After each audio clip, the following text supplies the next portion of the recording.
Hi, Kansas City. This is Chelsea Craig with Birth of Kansas City.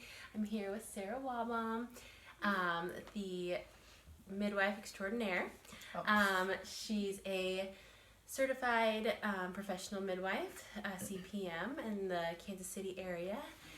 Only does home births. Why don't you tell us a little bit about who you are and why you are so special? Oh goodness, okay. I love birth. I love helping moms and families develop their ideas about birth and how they would like for it to go. I work a lot with herbs and think that they can be really beneficial in keeping moms healthy. Yeah. How did you get down this path? How did you get started as a midwife? Well, it was 2004 that I decided to take doula training. So I started with the doulas of Greater Kansas City, and I worked as a doula and attended about 120 births. Wow. And after about 100 births, I think I was asked to apprentice with a local midwife who was attending home births. And I jumped at the chance. Yeah. Yeah. So I haven't looked back. That was in 2008.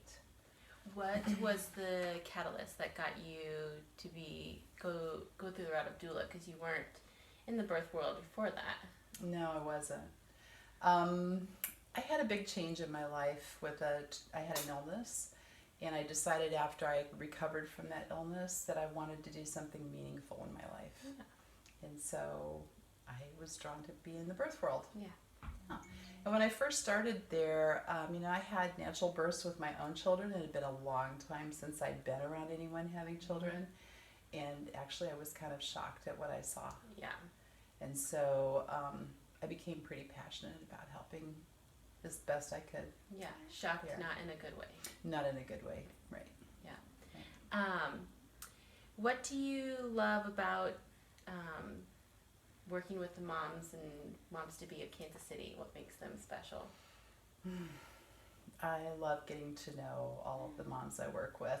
I especially like that I meet with moms in their own homes for all their prenatal visits, their birth, their postpartum care, because we get to be friends. Yeah.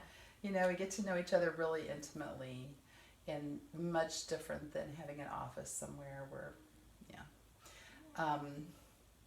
I love the people here in Kansas City. I'm a transplant almost 20 years ago, but the heart of people here is so big and so loving and caring, and I love being a part of that.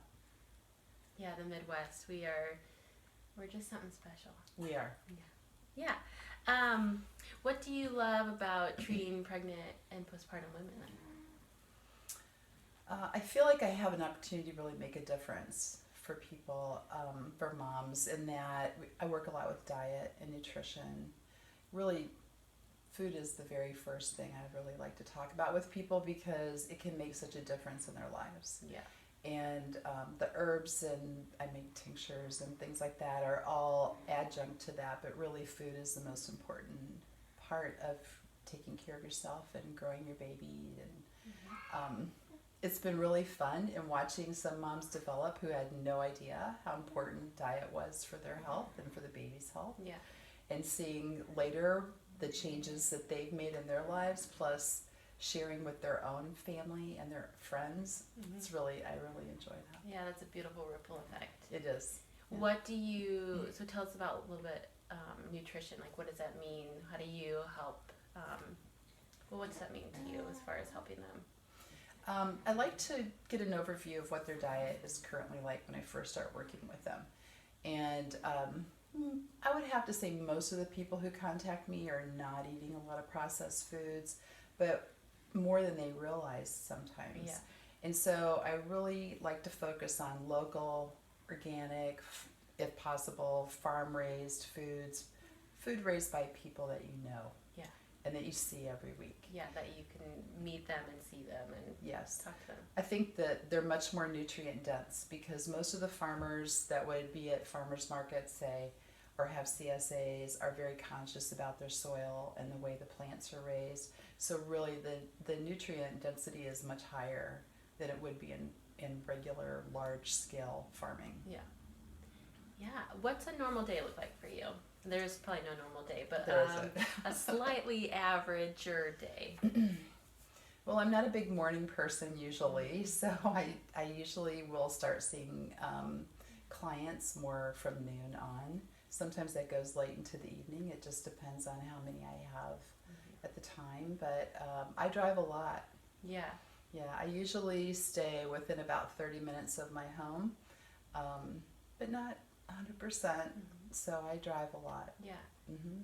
You said client. Why did you refer to it as a client versus a patient? Good question. I don't consider the people that I work with to be patients. We're not sick. We're healthy. I'm not a medical professional. That's a distinct difference for most of us who are CPMs. We don't necessarily come from the healthcare world, and so I don't like referring to them as patients. Yeah. Yeah. They're not sick. They're just not pregnant. That's right. And that's not a sickness. No. Well, that's the insurance company, though. That's different. Yeah. So you're spending your day taking care of all these women in Kansas City. How do you practice self-care? Oh, that's a good question too. I do regular chiropractic work. Probably every couple of weeks, I see my chiropractor, who's also had home births. I really work to have a healthy diet. I definitely work with all the local farmers. I love going to the farmers markets and bartering with them. And I grow my own food in my backyard. I buy organic if at all possible. I stay away from processed foods. My husband's a chef, and so we enjoy cooking things at home. I usually do all the grocery shopping. He does all the cooking, so that's kind of a good exchange for us. Yeah. And hopefully the cleanup. No, I do the cleanup. He's not good at that. I also spend time soaking in the bathtub. I read. I could certainly do better on exercise and walking and things like that. But I really try to have a quiet environment as much as I can. Yeah.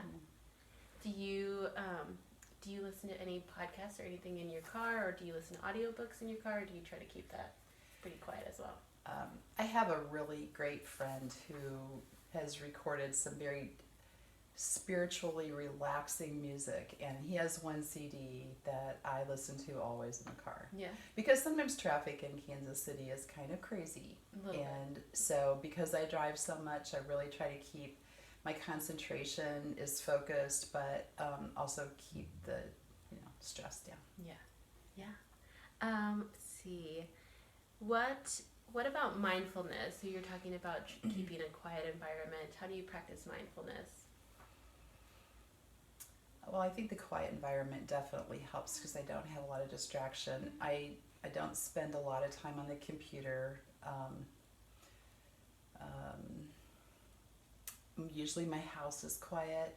I like quieter music. I like to have fun, and of course too, but that helps me to feel more relaxed. I think that there's constant noise going on all the time, or that you're constantly on, not you, but a lot of us are on the computer so much. It really, especially right now, causes a lot of stress and anxiety. Generally about some things that we can't do anything about, others that we feel compelled to, be drawn to. But I also meditate. Yeah. Do you feel a difference when you do meditate and when you don't? I do. Yeah. Yeah. My mind is a lot quieter now than it used to be. I was always a big list maker because I'm one of those people that like to cover all the details. And now I find I can do that without having to make those long lists to remind me all the time. Yeah. That's great. Good. Yeah, mindfulness, mindset's one of our pillars for BirthFit. So we're doing a lot of teaching moms of how to just quiet the mind and like connect with baby, and just taking a second to just be quiet. Yes. And if your mind's racing, that's okay, let it race. But once you've practiced it for a while, it will slow down, it will quiet, and you'll hear your baby, or you'll be able to connect with your baby when Earth side as well. Yes.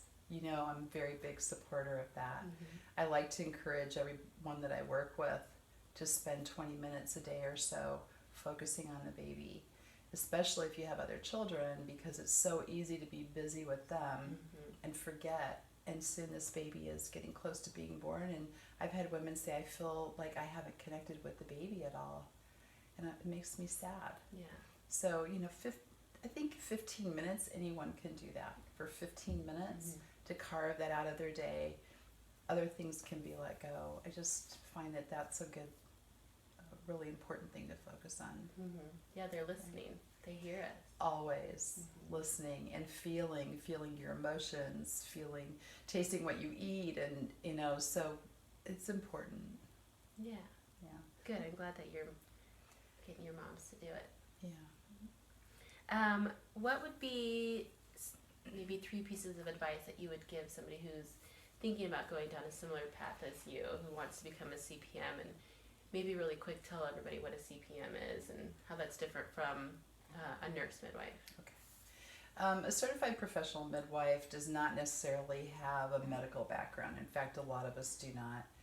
I've always been interested in the sciences, so I've always studied, and I thought I would be a doctor when I was younger, but I decided to take a different path.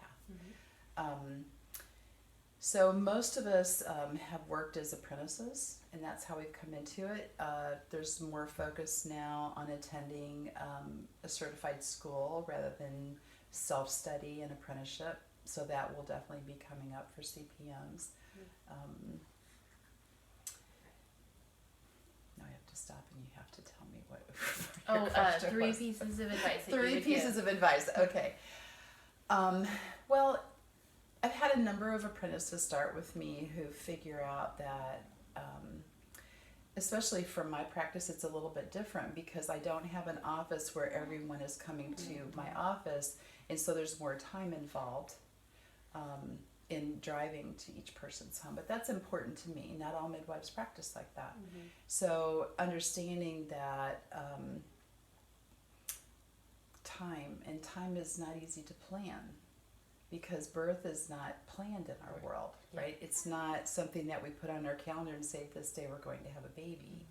And so we never know how long a labor is going to last. Or, it's very difficult to plan. Holidays, celebrations. One of the reasons why I don't go and walk long distances around my house is because maybe I need to be in my car and be driving somewhere very quickly. So that's something to keep in mind if you're considering becoming a CPM. Taking good care of yourself. It's really difficult.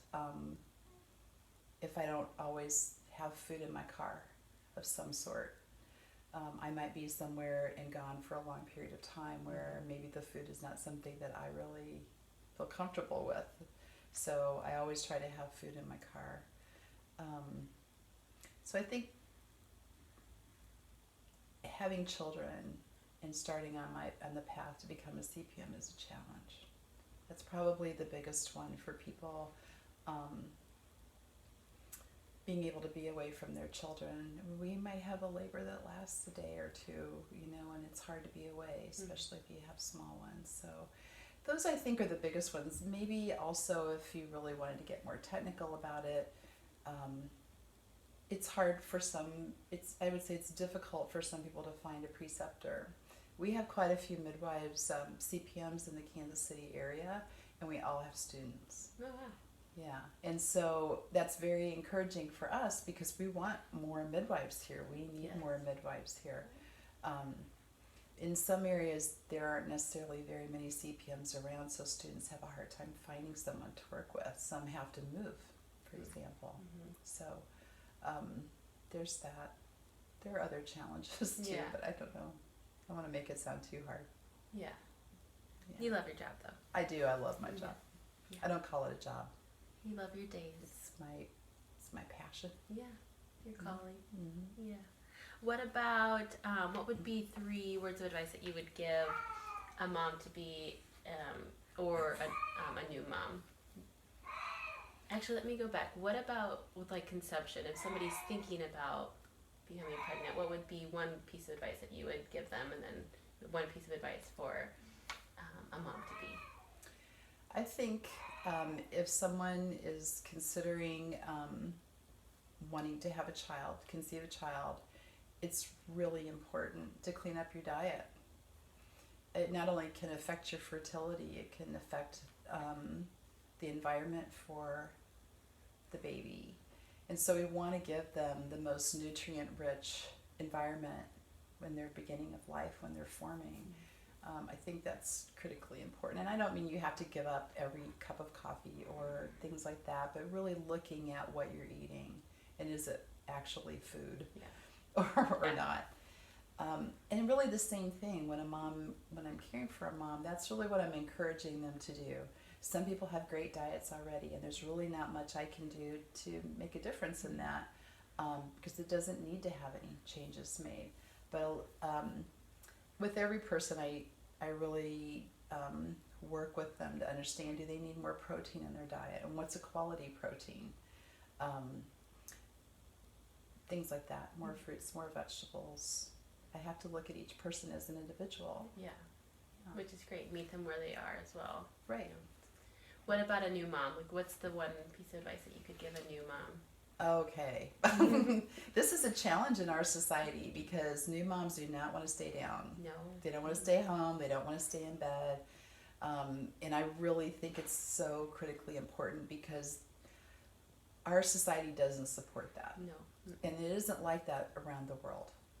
A lot of societies believe in moms staying in the home and keeping everything quiet and not overstimulating the new baby for 40 days. Mm-hmm. Staying warm, eating warm foods, and resting so that your body can heal. And instead here, we think it's very desirable for a mom to have a baby and just get right back to work or start driving or because we have to prove that we have some kind of a value that way. And so we have a lot of women who have pelvic floor issues and other issues in their body because their body didn't have time to rest and heal. Yeah. Especially if a mom has had a C-section, she really needs to rest. She needs to have at least 6 weeks, 8 weeks to rest. Of true rest. Of true rest. Yeah. And I don't mean running up and down the stairs and carrying laundry baskets. Mm-hmm. And I mean, we need to care for those moms. So I really... Well, and then the whole other side of that too is bonding with the baby. It makes me so sad when moms have to go back to work, at 2 weeks or 4 weeks or even 6 weeks because the baby is so dependent on them. Mm-hmm. And so we need to value that more in our society. Yeah.